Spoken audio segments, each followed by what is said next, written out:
Dito nga ako, dito te, sa taas talaga. Tumubo. Ewan ko kung ba't nagkaganon. Nak, ano nangyari? Ano nangyari sa'yo? Bakit ka nagkaganyan? Di ba, Ana? Babae, lalaki. Yung babae na. Ang pangit na kasi pag hindi mo sabay, kasi dalaga na. Ano, ayun naman i-monthly, pero kapag Paano kung next month? Itong sahod pala, hindi pala next month sa sahod. Sabi ko, punta ka sa dentist, tanongin mo maigi. Tanongin mo maigi kung ano, sabi ko. buti nga po, ano eh, ganun lang eh. 35 daw. Sa amin nga, 47 yung sa aking anak. Hanggang ngayon, di pa tapos. Ano na? Tawag nito, isang taon na mahigit. Kasi, oo, monthly, 1,000 naman siya, monthly. O 1K yung akin din, pero gawin ko ng ano yun. Hindi pwede be. Ganun talagang adjust lang.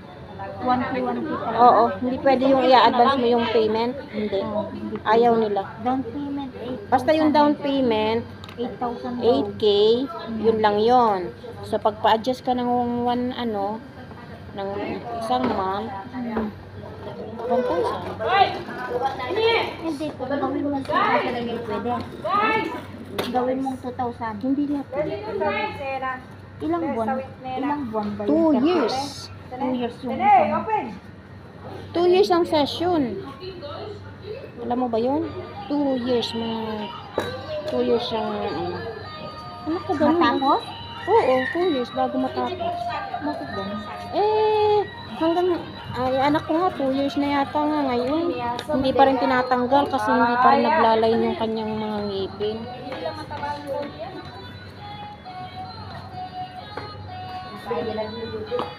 Bakit ano din nangyari sa ipin ng anak mo to? Sungkay din. Oo, di ba nakita mo naman siya? Hindi nga. Parang wala naman siyang gusto. Hindi naman nagtatawa yun sa iyo eh. Hindi nga yun.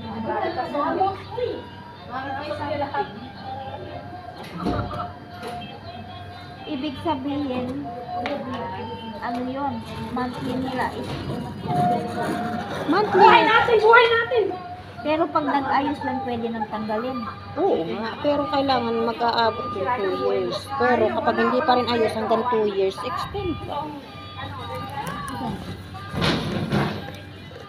Nilalamok yung paa ko. Yung ano nga, di ba yung anak ko? 2 years mahigit na nung May. Oo, hindi ka makinatanggal. Baba at saka ano. Ano ba yung Oo, may... lahat.